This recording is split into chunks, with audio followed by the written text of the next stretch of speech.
So if you've been watching my last few videos and wondering what schemata theory is, basically it's a posh version of what the Axis of Awesome did years ago. Recognise this? Yeah, that's Don't Stop Believing by Journey.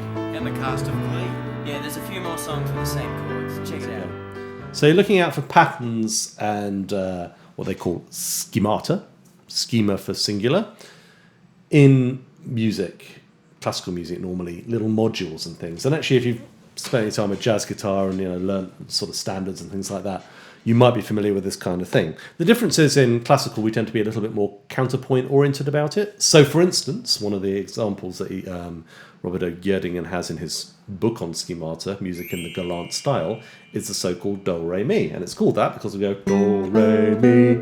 So, O Tannenbaum, for instance, is a do-re-mi. And we can put a little counter melody against that, a 3-note counter melody, which works really well, which is just, 1 7 1 or do mi fa or do ti do if you use modern solfege, which most people do obviously. So we can do that, and that's Tannenbaum, right? And if we have Adeste Fidelis, as Gjerdingen calls it in the book, O come all ye faithful, as I know it, then that's the same thing, but we've got an extra note. Okay, we got that D, which is nice because we get the fifth of the first chord. It's just that power chord, and we get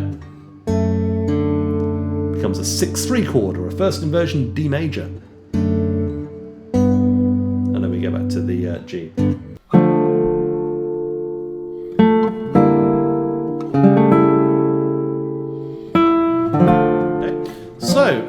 That's basically the sort of thing that schemata theory deals with. Now, it's a very nice example of something called a monte in We Wish You a Merry Christmas. And a monte is something based on a chromatic bass. Climbing a mountain. The term originates, I think, with Joseph Riepel in the 18th century, who was a theorist, and he identified this movement as being one of your Axis of Awesome style modules. So this is a chromatic bass, but those semitones each time are going up chromatically, and on the first chord we're going to have a 6, on the second one we're going to have a 5/3. So this is going to be like a 13th, 10th, 13th, 10th, 13th, 10th in the key.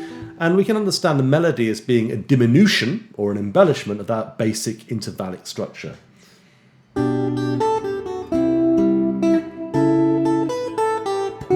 Yeah? All I'm doing is putting a bit of scalar action. And I go into the third and next one. A lot of bebop lines do that, by the way.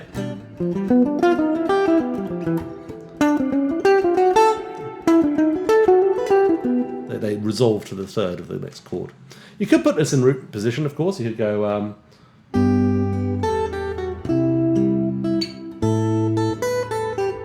Nothing wrong with that. No funny counterpoint or anything. The flat nine. The flat nine, guys. It's bebop. It's not really bebop. Okay. That would be a fonte, but that's another video. It's just a very simple chromatic thing going up by a half step each time. I think isn't there one in Blackbird? There you go, same thing in Blackbird, right? So this is everywhere basically. It's a beautiful schema, beautiful, lovely thing. Okay. By the way, there's quite a few in Durante's Partimenti and also Fenderoli's. You can use different diminutions. This is one. Got this from Bach.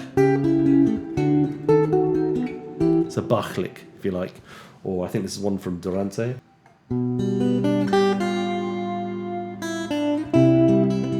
That's it. And then... That's it, yeah. That's one in one of his books. Or I think his only book, I don't know. So you can see that is actually using each chord as a dominant chord. This is G7. Same with the Bach diminution. So I think like if you're interested in classical improvisation, one of the best things you could do is pretty much like jazz, is to collect licks.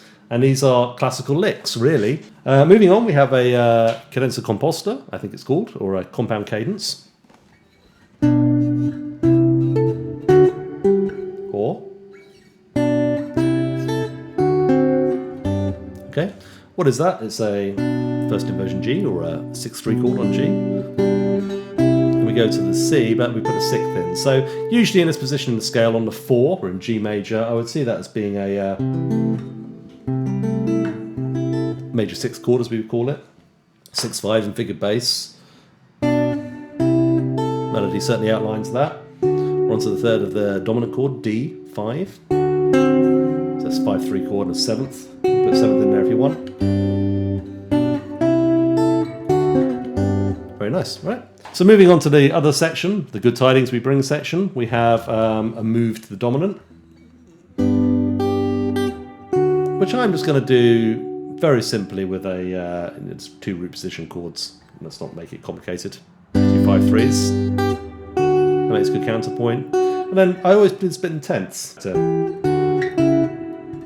to the octave there. So you can flesh these out into chords. So kind of an A7. Second inversion. Root position D. First inversion A. And then a unison D. You play in this position, you will make a D chord. And then I like this bit in tenths as well.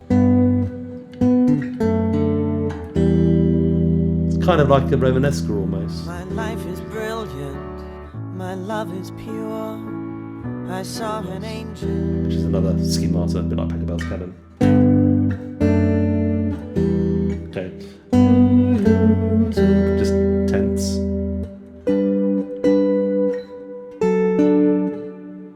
And then we move to the cadenza composta again, which is the compound cadence.